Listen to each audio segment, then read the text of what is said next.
Hello everyone, students. Today we will study class 5th worksheet number 28 in mathematics. In this worksheet we will study chapter 14 how big, how heavy.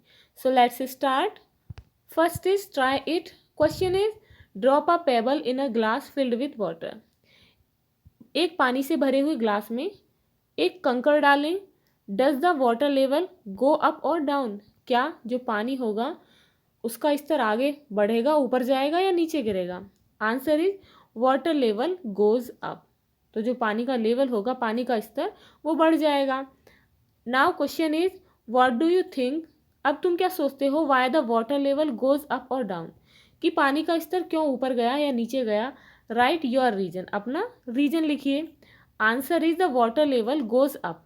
पानी का level ऊपर जाता है because क्योंकि on dipping pebble in water, पानी में कंकड़ को गिराने पर some water spill out of the glass, जो ग्लास का कुछ पानी होगा वो बाहर निकल जाएगा. This means pebble occupied some space. इसका मतलब ये होगा जो कंकड़ होगा वो कुछ जो स्थान होगा उस पानी का उसे ले लेगा.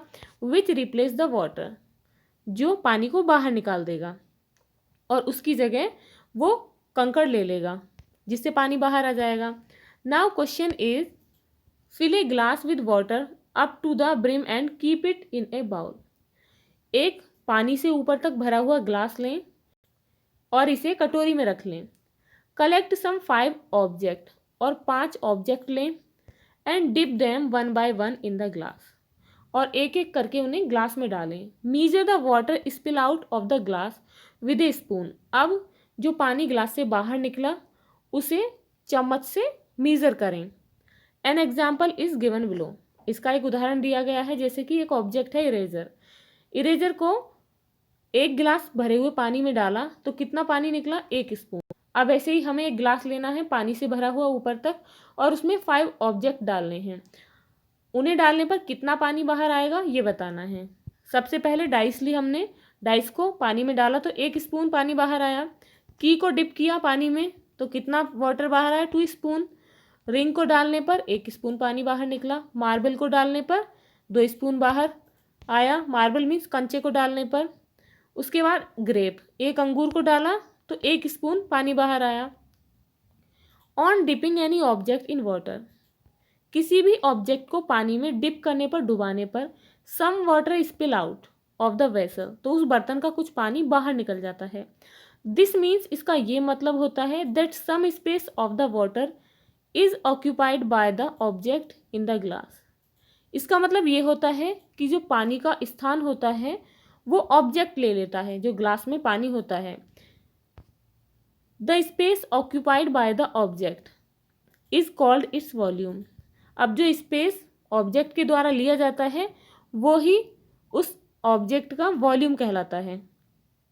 The volume of the object is equal to the measure of the water it replaces. उस ऑब्जेक्ट की वॉल्यूम उस पानी के बराबर होती है जो कि वो ऑब्जेक्ट रिप्लेस करता है. Now question 2. Vinny and Minnie made their measuring jar using an eye drop बोतल.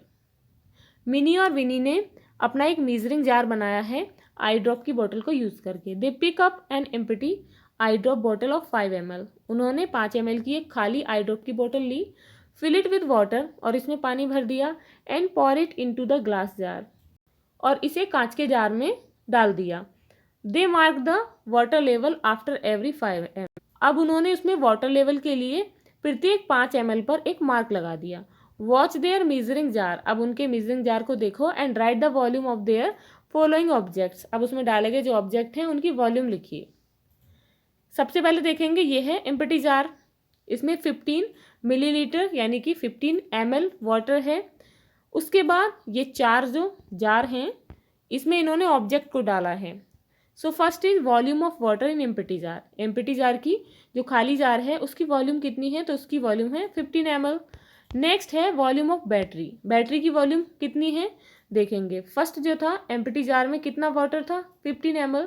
जब हमने इसमें बैटरी को डाला तो इसका जो वाटर लेवल कितना हो गया? 22. तो अब क्या करेंगे हम? 22 में से 15 ml को माइनस कर देंगे तो कितना बचता है? 7 ml. तो बैटरी की वॉल्यूम कितनी हुई? 7 ml. नेक्स्ट है वॉल्यूम ऑफ नेल. अब देखेंगे यहाँ नेल डाला इसमें. जब इसमें नेल को डाला तो इसकी वॉल्यूम कितनी हो गई 18 ml और पहले था 15 ml, तो 18 में से 15 को माइनस करेंगे तो कितना बचेगा 3 ml। तो 3 ml हो गई नेल की वॉल्यूम। नेक्स्ट है वॉल्यूम ऑफ बटन। अब हमें यहाँ बटन का आयतन बताना है।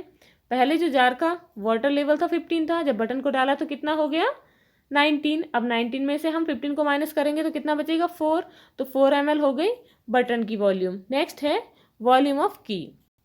यहाँ पे देखेंगे की को डालने पर जार की लेवल कितना हुआ 20, तो 20 में से हम 15 को माइनस करेंगे कितना बचेगा 5 ml, तो की जो वॉल्यूम है वो कितनी हुई 5 ml।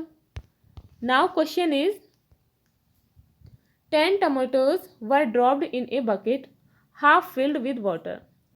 आधे पानी से भरी हुई बाल्टी में 10 टमाटर डाले गए।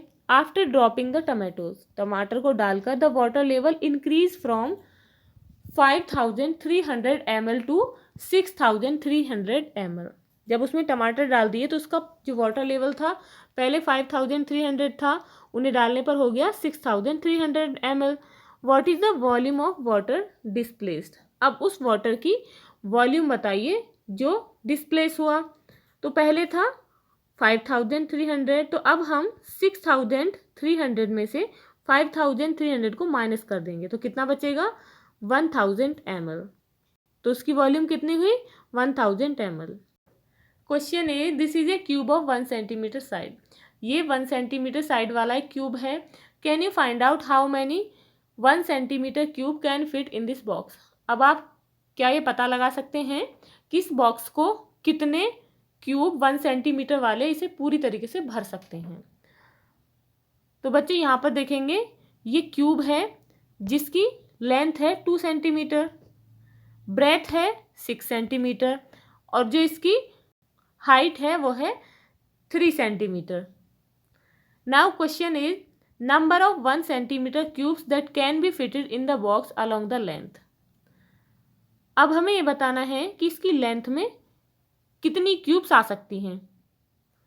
तो आप यहाँ देख सकते हैं इसकी लेंथ जो है वो 2 सेंटीमीटर है, तो क्यूब कितनी आएंगी 2। नेक्स्ट है number of 1 centimetre cubes that can be fitted in the box along the with. अब इसकी विड्थ जो है वो है 6 सेंटीमीटर, तो इसमें कितनी क्यूब आएंगी, इसमें 6 क्यूब आएंगी। नेक्स्ट है number of 1 centimetre cubes that can be fitted in the box along the height. अब ये बताना है कि इसकी हाइट में कितनी क्यूब आएंगी। तो इसकी हाइट है 3 सेंटीमीटर, तो क्यूब आएंगी 3। Number of 1 centimetre cubes that can fit in the box. अब हमें ये बताना है कि इस बॉक्स में 1 सेंटीमीटर की कितनी क्यूब्स आएंगी। तो इसके लिए हम क्या करेंगे, जो इसकी लेंथ है 2 है, 2 क्यूब है, जो इसकी हाइट में थी वो थी 3 क्यूब और जो इसकी विड्थ थी उसमें थी 6 क्यूब, तो हम इन्हें मल्टीप्लाई कर देंगे। 2 इंटू 6 इज 12, 12 इंटू 3 इज 36, तो इसमें कितनी क्यूब आएंगी 36 centimetre. We find the volume of solid objects by counting the number of 1 centimeter cubes that can fit in it completely। ठोस चीज़ों का आयतन ज्ञात करने के लिए हम उसमें पूरी तरह भर सकने वाले 1 सेंटीमीटर किनारे वाले घनों की संख्या को गिनते हैं। इट मीन्स क्यूब की संख्या को गिनते हैं। To find the volume of any cuboid, cube, box, we just have to multiply the length, width and height of the cuboid. किसी भी क्यूबॉइड या क्यूब बॉक्स की वॉल्यूम का पता लगाने के लिए हम उसकी लेंथ, विड्थ और हाइट की मल्टीप्लाई करते हैं। Now question is find the volume of the following cuboid boxes. अब यहाँ पर जो क्यूबॉइड बॉक्सेस दिए गए हैं उनकी वॉल्यूम का पता लगाइए। फर्स्ट क्यूबॉइड बॉक्स है, इसकी लेंथ है 2 सेंटीमीटर, विड्थ है इसकी 6 सेंटीमीटर और हाइट है 3 सेंटीमीटर। तो हमें इसकी वॉल्यूम को फाइंड आउट करने के लिए इसकी लेंथ, विड्थ और हाइट को मल्टीप्लाई कर देंगे। 2 इंटू 6 इज 12, 12 इंटू 3 इज 36, तो इसकी वॉल्यूम कितनी हुई 36 सेंटीमीटर क्यूब्स। अब देखते हैं सेकेंड क्यूबॉइड बॉक्स। इसकी लेंथ है 2 सेंटीमीटर, विड्थ है 3 सेंटीमीटर और इसकी हाइट है 5 सेंटीमीटर। तो अब हम इसकी लेंथ, विड्थ और हाइट की मल्टीप्लाई कर देंगे। 2 इंटू 3 इज 6, 6 इंटू 5 इज 30। तो इसकी वॉल्यूम है 30 centimetre cubes. Next cuboid box की लेंथ है 3 सेंटीमीटर, विड्थ भी 3 सेंटीमीटर है और हाइट भी 3 सेंटीमीटर है। तो अब हम इसकी लेंथ, विड्थ और हाइट की मल्टीप्लाई कर देंगे। 3 इंटू 3 इज 9, 9 इंटू 3 इज 27। तो इसकी वॉल्यूम कितनी हुई? 27 सेंटीमीटर क्यूब्स। अब देखते हैं नेक्स्ट। इस क्यूबॉइड बॉक्स की लेंथ है 4 सेंटीमीटर, विड्थ है 5 सेंटीमीटर और हाइट है 3 सेंटीमीटर। अब हमें इसकी वॉल्यूम को पता करने के लिए इसकी लेंथ, विड्थ और हाइट को मल्टीप्लाई कर देंगे। 4 इंटू 5 इज 20, 20 इंटू 3 इज 60। तो इसकी वॉल्यूम कितनी हुई? 60 centimetre cubes. Now question 6, if the weight of 1 5 rupee coin is 9 grams. यदि एक 5 रुपये के सिक्के का वेट जो है वो 9 ग्राम है, find out the number of coins in the following weight. अब नीचे कुछ वेट दिया गया है तो उसमें कितने कॉइन्स होंगे उसके नंबर बताइए। फर्स्ट है वेट है 9 kg। अब हमें इसके कॉइन्स का पता लगाना है कि 9 किलो वेट में कितने कॉइन्स होंगे, कितने सिक्के होंगे। तो यहाँ पर देखेंगे 9 kg can also be written as 9000 gram.